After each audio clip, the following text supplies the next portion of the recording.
noches, bienvenidos a Conclusiones. Soy José Manuel Rodríguez, soy por mi compañero Fernando del Rincón. Si les parece, comenzamos.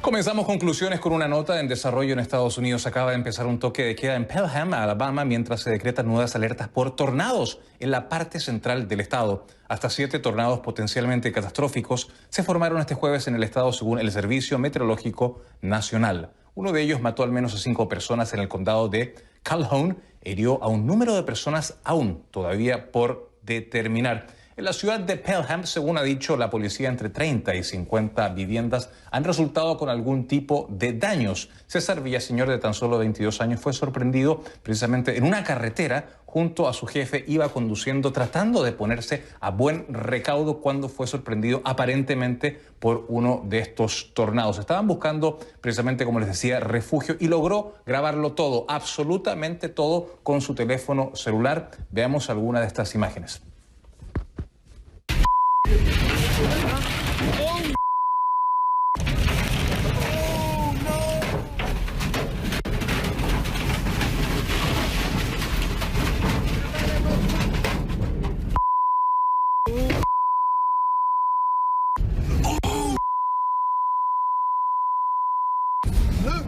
Oh, grabé todo. Oh my God. What the? Oh. Oh, hell no. Dios es grande con nosotros. Oh Mira my nomás. God, I was so Mira nomás. scared. Mira cómo quedaron estas cosas. Papi Cómo muñaño. quedó todo esto bien feo hasta la... Mira. Oh 2 my. segundos. Oh. Qué barbaridad. César Villaseñor nos acompaña en vivo esta noche desde, entiendo, Pelham, o corrígeme exactamente en el lugar exactamente donde te encuentras. César, gusto de saludarte, gracias por estar con nosotros. Casi sería una obviedad preguntarte cómo estás, pero imagino que todavía con pánico, un poco asustado por esta situación que has vivido. Te saludo, cuéntanos qué fue exactamente lo que viviste. Las imágenes lo describen de alguna forma bastante bien. Buenas noches. Hola, buenas noches.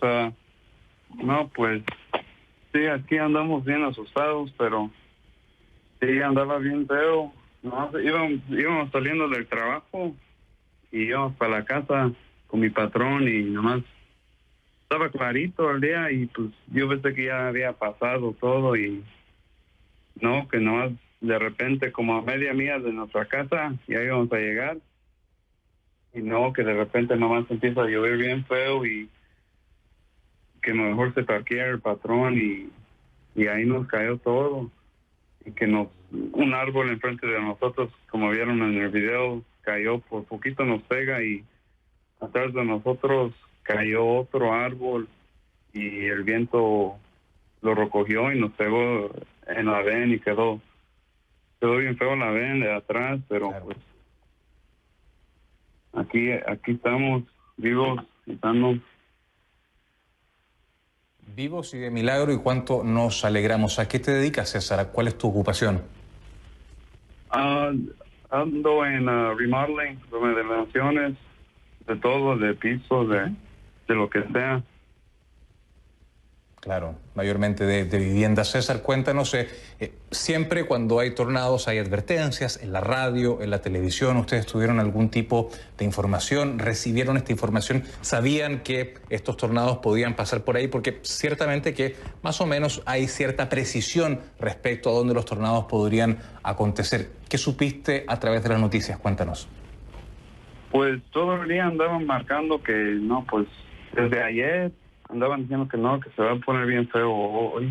Y pues no le pusimos mucho caso, pues como siempre mandan alertas que dicen que se va a poner feo, pero nunca pensamos que nos iba a tocar así de feo. Y pues ¿Qué mensaje tú le mandarías, digamos, a otras personas? Perdona, no te escuché. Discúlpame, ¿puedes repetir? Pues nunca pensé que me iba a tocar así, pues nomás a media milla de mi casa y sentíamos que ya habíamos llegado y pues no, pues tocó. Te decía anteriormente que qué mensaje le mandarías a algunos compatriotas, a algunos hispanos, a algunos ciudadanos en general que, bueno, a veces existen estas alarmas de tornado y la gente, pues nada, no sabe muy bien porque quizás no las ha vivido. ¿Qué mensaje le darías a otros cuando hay alarmas alertas, de tornado? No, pues, en verdad, pues, no es nada de jugar, pero sí, y cuando veas algo que va a llegar un tornado, no, pues hay que llegarle a un lugar seguro, porque pues nadie sabe lo que puede pasar. En un ratito te puede ir la vida, y es lo que yo sentí andando en la VEN. Sentía que ya eran mis últimos minutos. César Villaseñor, así lo decía usted, en cualquier minuto a uno, en cualquier parte, y sobre todo cuando hay estos avisos de tornado que son muy peligrosos, se le puede a uno escurrir la vida en tan solo un segundo. Gracias por tu testimonio, buenas noches y nos alegramos de que estés sano y salvo. Buenas noches para ti. Gracias. Gracias.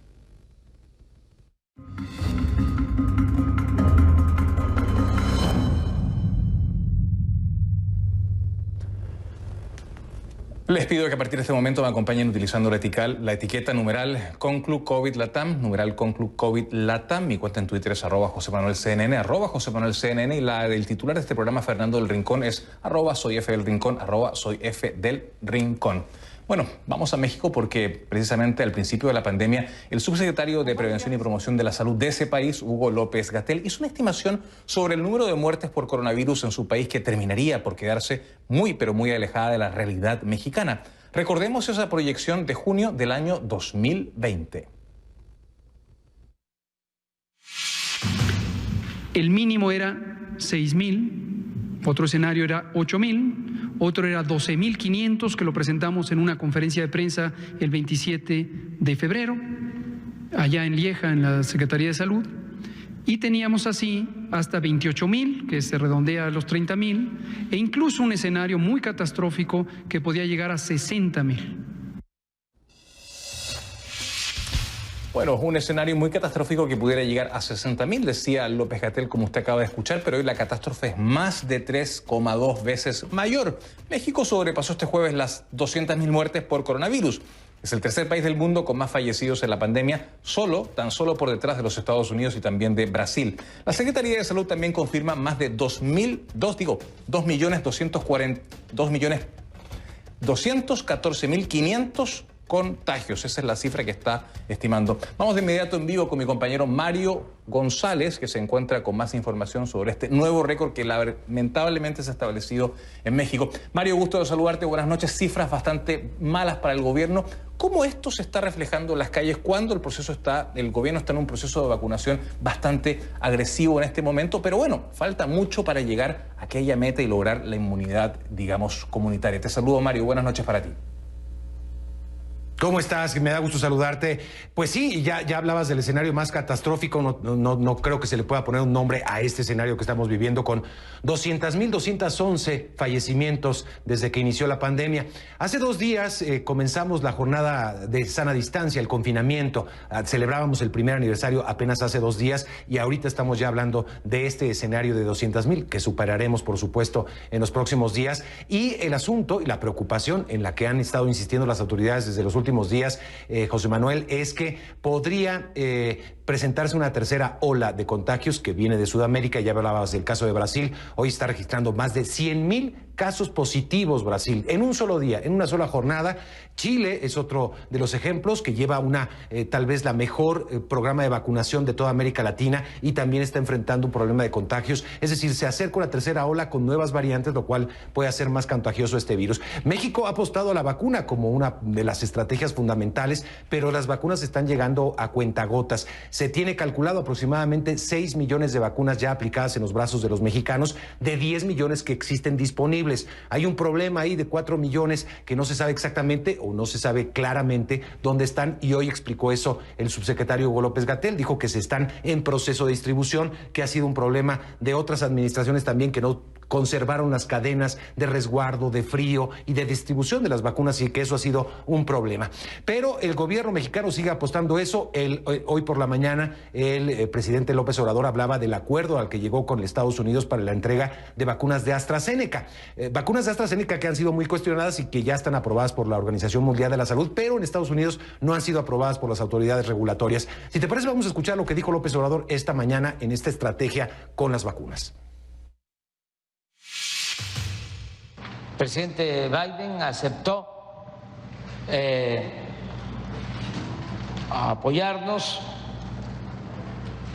y van a llegar el domingo ya las primeras dosis de vacunas de Estados Unidos. No habíamos recibido vacunas de Estados Unidos. Incluso la vacuna Pfizer, que tiene como sede Estados Unidos, la traíamos o la estamos importando de Bélgica. Pero ahora, el domingo, por primera vez van a llegar vacunas, 1,5 millones de vacunas de Estados Unidos. Hoy parece que el número 200 fue la cifra, porque por una parte Joe Biden en la mañana en la conferencia que dio en la Casa Blanca hablaba de 200 millones de vacunas aplicadas en sus primeros 100 días. Duplicó la apuesta por las vacunas Joe Biden, mientras México está hablando de 200,000 muertos. No son escenarios comparables. Estados Unidos tiene mucho más mortalidad y mucho más infecciones también que México, pero sí va a cuentagotas esta estrategia. Y finalmente, para concluir, José Manuel, te cuento que los especialistas dicen apostar a la vacuna puede ser un error si no se sigue con la tarea de detección de los casos y el confinamiento. Ese yo creo que es la principal, es lo que han dicho a CNN algunos especialistas en la materia. Así que por las dos vías habría que atacar todavía, según los especialistas, José Manuel.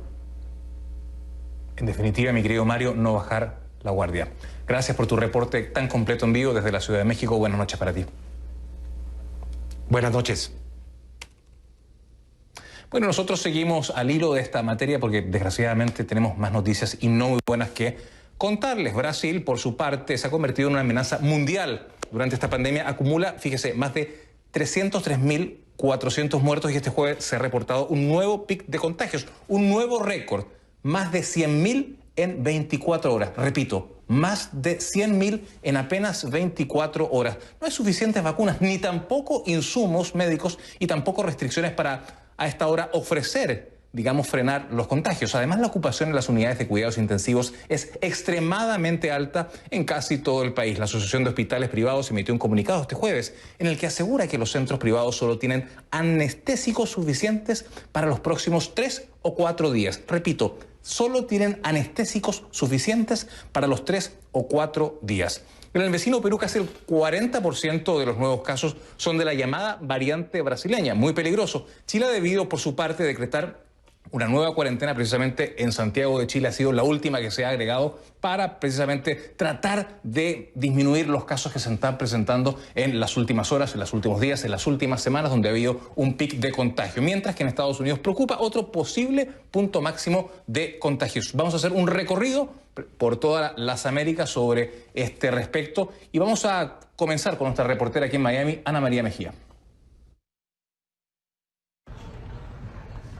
A partir de las 8 de la noche empezó a regir el toque de queda aquí en la ciudad de Miami Beach, con unas imágenes muy diferentes a las que pudimos ver hace 8 días y que eran de caos y desorden total. Cuando a esta hora la policía sigue haciendo su recorrido por todo Ocean Drive, desde la calle 5 hasta aproximadamente la calle 10, indicándole a la gente que debe abandonar la zona porque ya están en toque de queda. Lo cierto es que ha sido muy calmada y muy tranquila esta transición de la fiesta, la playa, muchos jugando voleibol, haciendo deporte, pero cerca de las 8 de la noche muchos empezaron a abandonar y poco a poco los que quedan faltando se están yendo. Y los dejo con un dato adicional, y es que en el día de hoy Las escuelas públicas del condado de Miami-Dade salieron a sus vacaciones de primavera o su spring break, o sea que en los próximos días y también la próxima semana, a quienes estaremos viendo mucho aquí en esta zona de Miami Beach será precisamente a esos estudiantes de las escuelas públicas del sur de la Florida. Esta es toda la información desde Miami Beach. Ana María Mejía, CNN. Soy Christopher Ulloa desde Santiago de Chile. Este jueves el país austral despertó con cerca de 14 millones de personas en el régimen de cuarentena total, una medida anunciada por el Ministerio de Salud debido al alza sostenida en los casos de coronavirus que hemos tenido en los últimos días. Esta última jornada incluso ya se registraron más de 7.000 nuevos contagios, una situación que preocupa, que ha vuelto a encender las alarmas entre las autoridades, algo que difiere y que parece ir incluso en sentido contrario del exitoso proceso de vacunación. Las autoridades ya están tomando medidas y anunciaron la incorporación de nuevas comunas para este fin de semana a la cuarentena total. Para CNN, Christopher Ulloa, Santiago de Chile. Buenas noches, soy Jimena de la Quintana desde Lima. Si tomamos el promedio de los últimos 7 días, estamos en el peor momento de la pandemia, tanto de la primera como de la segunda ola. Esto según un gráfico elaborado por la Universidad Johns Hopkins, que a su vez toma como base cifras oficiales del Ministerio de Salud. Un dato importante también es el siguiente, y es el dato que ha dado el ministro de Salud, Óscar Ugarte, que ha dicho que los nuevos contagios, esto según el Instituto Nacional de Salud, los nuevos contagios que se dan en Lima, de estos nuevos contagios, el 40% de estos nuevos casos son a raíz de la variante brasileña. Esto es lo que han informado las autoridades de salud y es lo que ocurre a pocas semanas de las elecciones presidenciales. El 11 de abril se debe elegir a un nuevo presidente y ya se han tomado medidas como, por ejemplo, duplicar los locales de votación que han crecido en 140%. Para CNN, Jimena de la Quintana, Lima.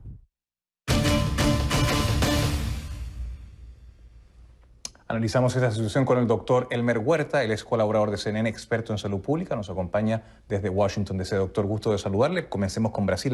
La pandemia parece estar absolutamente fuera de control en Brasil, por una parte, que además, hay que señalarlo, tiene una variante que es muy peligrosa, una de las más peligrosas que hoy día se está registrando en el mundo. ¿Cuán riesgosa es esta situación precisamente para los países vecinos? Ya lo decía anteriormente en nuestro reporte algunos de nuestros corresponsales que se estaban presentando muchísimos casos en su natal Perú, doctor. Les saludo, buenas noches. José Manuel, buena noche con todos. Pues sí, esto es muy serio. Lo que estamos viviendo en nuestra región es algo muy serio, José Manuel, porque esta variante, la variante P1, que fue, originada allí en Brasil, es 2.2 veces más contagiosa que la variante original en la China. Es el doble de contagiosa.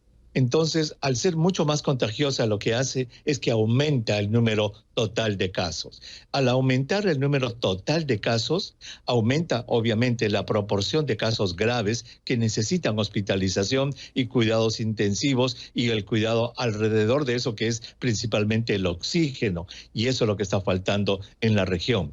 Entonces, esto es muy grave. Ya hay reportes de Uruguay, acabamos de escuchar de Chile, ahí está la P1 también. En Perú el 40% en Lima y en ciertas zonas de Lima 60% son de esta variante P1. Y lo peor de todo, José Manuel, es que este problema está en el comienzo. Recién está empezando a sentarse esta variante en la región.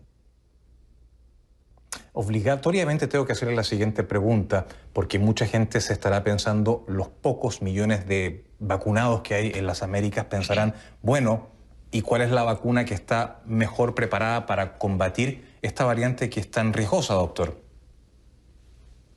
A ver, esta variante, la variante P1, tiene 3 mutaciones en lo que se llama la espiga, en la zona de la espiga, contra la cual están dirigidos los anticuerpos neutralizantes, que son las mismas mutaciones que tiene la variante 351 de Sudáfrica. Por lo tanto, es posible, y hay algunos estudios que indican que esta variante brasileña también burla los anticuerpos. Por lo tanto, eso trae 2 implicancias. Número 1, que la persona que ya pasó COVID-19 se puede reinfectar con esta variante. Y la segunda es que estas vacunas que estamos usando ahora de primera generación no puedan ser tan efectivas. Pero fíjate qué curioso es esto, José Manuel. Si revisamos las cifras de vacunación en el mundo, Chile es el segundo país en el mundo, después de Israel, en lo que se llama el porcentaje de vacunación de su población, 17%. Pero fíjate en la epidemia que está teniendo.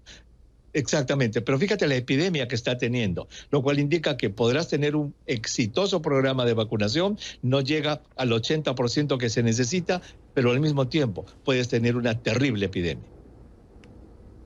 Bueno, esa era precisamente una de mis preguntas, esta paradoja que se vive siendo uno de los países que más vacuna, pero esto indica, doctor, y perdona, es una obviedad. No hay que bajar los brazos frente a esta pandemia y por eso es que el gobierno ha decidido esta cuarentena tan pero tan estricta, porque evidentemente que en muchos lugares no hay camas y precisamente cuando alguien se enferme de coronavirus te van a enviar al lugar donde exista una cama disponible en cualquier lugar fuese, ¿no? Efectivamente, y esto nos trae a colación, José Manuel, que la pandemia, como todo problema de salud pública, como lo hemos dicho antes, tiene dos esferas de control. Una son las medidas de salud pública, la política pública que la hacen los políticos con sus consejeros, y la otra, que es lo que está sucediendo en Chile, en que al ya vacunarse todos, bajaron la guardia, y al bajar la guardia, el comportamiento humano hace que te infectes con más facilidad. Recordemos que en la ciencia del comportamiento humano, José Manuel, hay tres peldaños, podríamos decir, para determinar lo que puede suceder. Conocimiento, saber. Eso no es suficiente, porque la actitud, que es el segundo peldaño, puede hacer que la gente diga, ay, caramba, ya me cansé de todo esto. Y por lo tanto, el tercer peldaño, que es el comportamiento, es descuidarse. Lo ideal es que el conocimiento lleve a una actitud positiva en la que la gente diga, me tengo que cuidar, por lo tanto, el comportamiento es de cuidarse y respetar las reglas. Y al ritmo que va Chile podría llegar a tener, digamos, a gran parte de su población vacunada para junio. Me tengo que ir y, bueno, desgraciadamente no tengo más tiempo, doctor, pero seguiremos conversando porque desafortunadamente a esta hora de la noche el coronavirus, después de un año, sigue asolando a todo el mundo. El doctor Elmer Huerta, especialista en salud pública, también colaborador de CNN, que tiene un podcast muy interesante que espero que lo sigan, nos ha acompañado esta noche aquí en Conclusiones. Marcamos la primera pausa y cuando regresemos...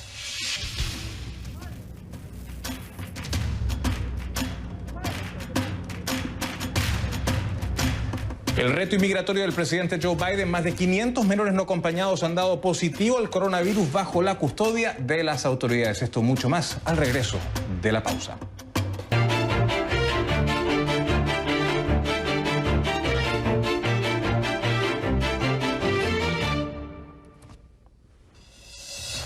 La Casa Blanca se niega a definir la situación en la frontera sur de los Estados Unidos como una crisis, pero repasemos algunos números que son realmente alarmantes y muestran la gravedad de esta situación. A más de 17.000 saltó la cifra de menores migrantes que solos justamente se encuentran retenidos por las autoridades inmigratorias de los Estados Unidos en distintos centros. El número el miércoles era de 16.000.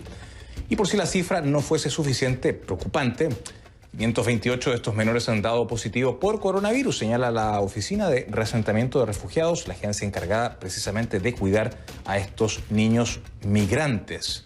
Y en su primera comparecencia frente a la prensa, el presidente Joe Biden catalogó de totalmente inaceptable la situación de los menores inmigrantes hacinados en un centro de retención en Donna, Texas. A la vez, el mandatario defendió su política inmigratoria y dijo que no rechazaría a los menores no acompañados cuando se presenten en la frontera para dejarlos sufrir hambre al otro lado del muro. Vamos de inmediatamente a Laredo porque nuestro compañero Gustavo Valdés estuvo en una manifestación que realizaron algunos partidarios del presidente Donald Trump en repudio, en protesta por las políticas migratorias de la nueva administración del presidente Joe Biden. Este es el informe. Bueno, José Manuel, se siente más como 2016 que 2021 aquí en Laredo. Justo en la frontera del Río Grande está un grupo de simpatizantes de Donald Trump. Se están preparando para un evento que es previo a un evento más grande que está planificado para el viernes. Puedes ver todos los elementos que vimos durante la contienda del 2021. Hay mercancía y están los simpatizantes del expresidente. Señor, Su nombre, por favor. Jorge Rodríguez. Jorge, usted es simpatizante de Donald Trump. ¿Por qué están haciendo este evento? Bueno, este evento queremos probar primeramente que los latinos, que la gente de ascendencia mexicana sí apoya a Trump. Y queremos que sepan que nosotros, como ciudadanos norteamericanos o estadounidenses, apoyamos que necesitamos hacer algo de la frontera con la frontera. O sea, en el contexto de la conferencia de prensa que dio el presidente Biden hoy, ¿qué es lo que quiere, el mensaje que ustedes quieren ver? Bueno, lo que queremos decirles es que el presidente Biden no sabe lo que está hablando. Dijo que el COVID y que no hay problema aquí. No sabe lo que está hablando. Y luego va a poner a Kamala Harris para que ella esté encargada de un task force para ayudar a esta situación. Ella sabe menos. Entonces lo que necesitamos es que la gente entienda que tenemos una crisis aquí y que necesitamos hacer algo para la frontera, desanimar a gente que vienen para acá. ¿Y por qué Donald Trump? ¿Por qué no otro republicano? Bueno, porque Donald Trump fue la persona que tuvo el nervio de pararse y decir eso. Él vino aquí a esta ciudad y aquí dijo que necesitamos hacer algo con los problemas de la frontera. Y todos nosotros que vivimos aquí, todos nosotros los tejanos, vamos de acuerdo porque sí es cierto. Bueno, muchísimas gracias. Esto es una de las reacciones a la conferencia de Joe Biden de este jueves. Otro que reaccionó fue el alcalde de la ciudad, un demócrata que es simpatizante de Joe Biden, pero reconoce que el problema de inmigración no era tan severo durante los años de Donald Trump y ellos aquí están viendo otros problemas. Pero para mí está claro, digo, el mensaje es claro para los países más al sur, que si llegan aquí los van a aceptar. La diferencia aquí, lo que hace única aquí en la frontera, es el número de adultos solos que cruzan. La mayoría son mexicanos nacionales. Y esta gente no se presenta para que no sea detenida. No, ellos no buscan el Border Patrol y el Border Patrol quiere buscarlos a ellos, pero no se dan por agarrarse. Y ese es el problema también, porque entonces ya traen malas intenciones. Bueno, ese es México, el Río Grande, Estados Unidos, los simpatizantes de Trump que el viernes van a tener otro evento más grande. También se espera que el viernes un grupo significativo de representantes, de senadores republicanos estén en McAllen. A un grupo de demócratas van a estar en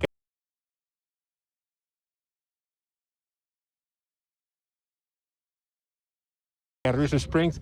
Así es que ahora se está convirtiendo en esta papa política del ir y venir, sin a veces considerar que las vidas con las que se está jugando política son vidas de los inmigrantes centroamericanos.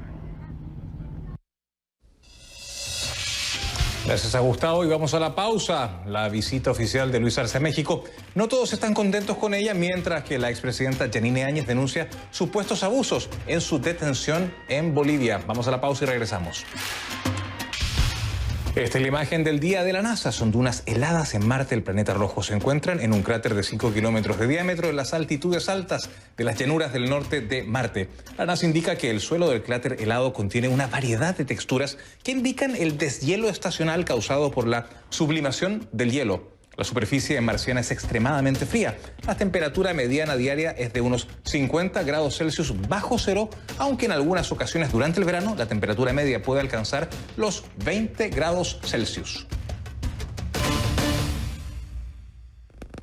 Les pido que a partir de este momento me acompañen utilizando la etiqueta numeral ConcluArceMX, numeral ConcluArceMX. Mi cuenta en Twitter es @JosemanuelCNN, @JosemanuelCNN, y la del titular de este programa, Fernando del Rincón, es @SoyFDelRincón, @SoyFDelRincón. Déjeme contarle que la expresidenta interina de Bolivia, Yanine Áñez, escribió una carta desde la prisión en la cual se encuentra cumpliendo prisión preventiva para denunciar que sufrió supuestos abusos durante su arresto. Según señala, más de un centenar de uniformados llegaron armados hasta los dientes. También cuenta que ninguno de sus familiares ha podido entrar a su casa para sacar pertenencias como ropa o medicamentos y denunció que se le ha negado la examinación por parte de médicos independientes. La exmandataria insiste que en Bolivia no hubo golpe de Estado y dice que jamás ha cometido hechos ilícitos, los cuales son los que precisamente se le acusan. Su opinión, en cambio, difiere del actual presidente de Bolivia, Luis Arce, quien reiteró que en Bolivia hubo un golpe durante su visita oficial de 2 días a México. Una postura que secundó el presidente de México, Andrés Manuel López Obrador, quien señaló que en Bolivia se ejecutó una ruptura del orden constitucional. Sin embargo, Arce le dijo a CNN que al movimiento al socialismo del partido gobernante no lo mueve ni el afán de justicia, ni el odio o la venganza. Nosotros no nos mueve en ningún momento ningún afán de odio, de venganza. Lo único que nosotros hemos planteado, y lo decimos con claridad, lo hemos dicho en la campaña y lo decimos ahora con claridad, Carmen, es que a nosotros nos mueve el afán de justicia para el pueblo boliviano. Justicia porque no puede ser que alguien instruya a apretar el gatillo a los militares y ahora quieran desentenderse de la situación, y cuando eso sucede, está violándose derechos humanos, está violándose debidos procesos inexistentes. Esos son argumentos simplemente por eludir a la norma legal. La entrevista completa con Arce, el presidente de Bolivia, puede verla esta noche, justo después de conclusiones, 11 de la noche, hora de Miami, en Aristegui.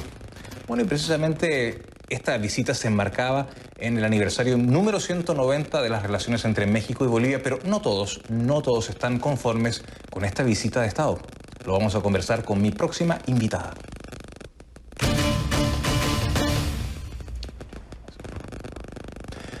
Xochitl Gálvez, senadora del Partido de Acción Nacional, nos acompaña en vivo desde la Ciudad de México para precisamente hablar sobre este tema. Senadora, gusto de saludarle. ¿Por qué rechazar la visita precisamente de un presidente electo democráticamente? ¿No habría sido quizá mejor cuestionar precisamente el rol, el accionar de la justicia boliviana frente a estos hechos? Bueno, realmente yo no rechacé la visita. Él llegó al Senado de la República, yo fui bastante respetuosa, dejé que emitiera su discurso como estaba previsto y al final simplemente exigí la libertad para Jeanine Áñez. Me parece que es injusta su detención y también le planteé que un demócrata pues no encarcela a sus opositores. O sea, fue lo único que le hice, sacarle un par de pancartas con mucha educación, pero así hacerle saber que no me parece adecuado que tenga una mujer en la cárcel, cuyo único pecado fue asumir la presidencia como segunda vicepresidenta de la Cámara, donde ella estaba, y pues quien violentó el orden jurídico pues fue el expresidente Morales al quererse reelegir de manera indebida. O sea, es obvio que no había ganado la elección y que había un descontento social, y de eso a decir que fue un golpe de Estado me parece muy grave y muy delicado. A mí me parece que el actual presidente ganó de manera democrática, no lo pongo en dicho, él lo eligió el pueblo boliviano, pero lo que sí me parece injusto es que la expresidenta esté en la cárcel y los organismos internacionales y la propia OEA ha dicho que su detención pues no es apegada a derecho. Entonces yo lo único que creo es que no haya más presos políticos, ellos ya gobiernan, y pues que no haya venganzas. Me parece que Jeanine debe de tener un juicio justo, apegado a la verdad. Eso fue lo único que yo le exigí, pero en ningún momento rechacé la visita, ni se le impidió la entrada al Senado de la República, pero sí era hacerle ver la inconformidad del encarcelamiento de Jeanine. Claro, en ese contexto señalo la expresión, hay una disconformidad precisamente del partido de usted, del Partido de Acción Nacional, respecto a, digamos, esta visita. Ustedes, los señores del PAN, han dicho, y cito, hay claros indicios que apuntan hacia una persecución política, a una revancha y no a la aplicación imparcial de la ley. ¿Cuáles son esos indicios a su juicio, senadora? Pues los indicios que nosotros vemos es lo que estableció la OEA. La OEA también conminó al gobierno de Bolivia a conducirse bajo el Estado de Derecho. Al parecer, varios de los delitos que le han puesto, pues no hay las pruebas suficientes. Y yo creo que ella podría estar en libertad y seguir un juicio en libertad. Y realmente, si se comprueba que cometió un acto indebido, pues entonces encarcelársele. todo mundo es inocente hasta que no se le demuestra lo contrario. La presunción de inocencia es un derecho humano muy importante. Entonces se le presume culpable, pero no se le ha demostrado. Entonces yo creo que ella debería estar en libertad y sí siguiendo el juicio y sí el tribunal debería de alguna manera garantizarle su salud, el acceso a la visita de sus familiares, en fin. Yo creo que es una expresidenta. Me parece que no está recibiendo un trato digno y yo vuelvo a repetir, quien quiso quedarse en el poder de manera indebida es el expresidente, que por cierto yo le tengo una gran admiración a Evo Morales, me parecía un personaje digno de admirar, pero cuando alguien se quiere quedar en el poder de manera indefinida, creo que algo no está caminando bien. Claro, ahora bien, digamos, parece que hay un problema con la justicia, porque anteriormente la justicia respaldó precisamente, digamos, las acciones que se estaban tomando en contra del presidente Evo Morales para la investigación de un presunto fraude electoral. Pero una vez que Yanine Áñez abandona el poder, parece que la justicia, digamos, cambia de pareceres y empiezan a desestimarse muchas de las denuncias en contra del exmandatario. Entonces, insisto, parece ser un problema de que la justicia boliviana aparentemente parece que estaría bailando al ritmo del poder. Pues por eso es muy importante la separación de poderes. Por eso es importante que tampoco se le acuse al presidente Evo Morales de algo indebido. Yo creo que no. Ya el pueblo boliviano decidió. Hoy tiene el pueblo boliviano en el presidente Luis Arce un presidente elegido democráticamente, pero yo insisto, un demócrata no persigue a sus adversarios políticos. Entonces yo lo único como mujer, como senadora de la República, lo único que pido es que Yanine tenga un juicio justo y que la justicia en Bolivia no dependa de la instrucción presidencial. Eso lo vivimos en México durante muchos años. Hoy vemos un poder judicial más autónomo en México, nos costó mucho trabajo, pero ojalá el mensaje que mande Bolivia, y yo he leído declaraciones de organismos internacionales de derechos humanos que justamente pues condenan el cómo se le ha hecho cargos a Yanine y cómo se le ha aprendido sin que todavía hoy tenga probado ninguno de estos cargos. Entonces, pues simplemente insistir, si ella es culpable, pues que lo demuestren, pero si es inocente, creo que merece estar en libertad hasta que le demuestren que es culpable. Senadora Xóchitl Gálvez, senadora del Partido de Acción Nacional, el PAN, gracias por acompañarnos esta noche en Conclusiones desde la Ciudad de México. Buenas noches para usted. Un abrazo a todos de CNN desde la Ciudad de México. Muchas gracias. Buenas noches, gracias a usted. Nosotros marcamos una nueva pausa aquí en Conclusiones y cuando regresemos... Bueno, al regresar, ¿quiénes habrán recibido el nuevo cheque de estímulo económico en los Estados Unidos y en qué habrán invertido el dinero?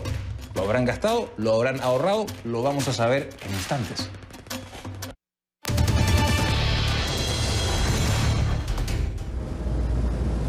Millones de personas aquí en los Estados Unidos ya recibieron su cheque de ayuda del programa de estímulo económico que ha aprobado recientemente el Congreso y ha sido iniciativa del presidente Joe Biden. Algunos han decidido gastarlo para, digamos, poder pagar algunas deudas, ponerse al día con algunos compromisos y otros han tomado la decisión de ahorrarlo. El informe es de mi compañera Isabel Morales desde Washington.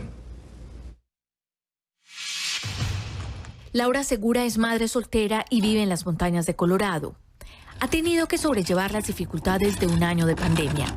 Y ahora está feliz porque tanto ella como sus dos hijos recibieron el cheque de $1,400 que les servirá para pagar parte del arriendo. Debe 3 meses. Ahorita es muy satisfactorio poder, de cierta forma, dedicarnos a sanar todos estos traumas y poder recibir esta ayuda para pagar nuestros gastos de día a día. Es muy satisfactorio poder contar con esto. Yo sé que no es una situación de largo tiempo, es solamente momentánea, pero sí nos vino a solucionar el problema de renta, digamos. Al otro lado del país, donde vive Segura, en Sterling, Virginia, el cheque de Patricia Miranda llegó como anillo al dedo para pagar su hipoteca. Debe 6 meses al banco y aunque según ella el cheque no cubre todo, es una ayuda después de un año en el que su trabajo en un restaurante pasó a ser por horas. Wow, para mí fue de mucho valor, gracias a Dios que nos lo dio el gobierno, porque nos ha ayudado mucho. A mí me ayudó para pagar el mortgage y para muchas otras cosas. Entonces yo pienso que es de mucha bendición que nos hayan dado eso el gobierno para incentivar la economía, para reactivarla, porque lo necesitamos mucho. Millones de familias sienten un alivio al poder pagar sus deudas con el cheque de estímulo. Algunas lo utilizaron para afrontar deudas y otras para invertir ese dinero pensando en el futuro. Es el caso de Valerie García, que con su esposo decidieron invertir los $5,600 que recibieron por ellos y sus 2 hijos en algo diferente. Ahorita mismo, gracias a Dios, mi esposo está empleado y yo también. Él trabaja full time y yo ahorita part time. Entonces, lo que vamos a hacer es invertirlo en la bolsa de valores. Mi esposo estudia mucho eso y le apasiona invertir, entonces cree que es un buen momento de hacerlo, ya que es un dinero que es como una sorpresa, no es algo que contábamos con eso. El sueño de la familia García es que en un futuro, cuando ese dinero aumente de valor, puedan pagar parte de los estudios universitarios de sus hijos. Mientras que otros también piensan en las familias que no recibieron la ayuda, como los indocumentados.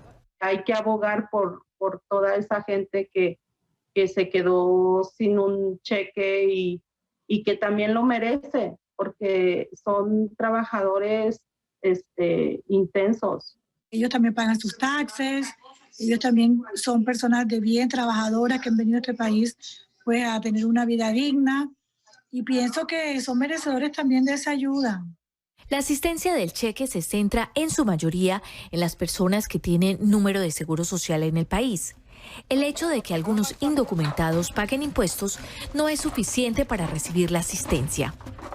Isabel Morales, CNN, Washington. En Twitter me encuentra en @JosemanuelCNN. Espero sus comentarios.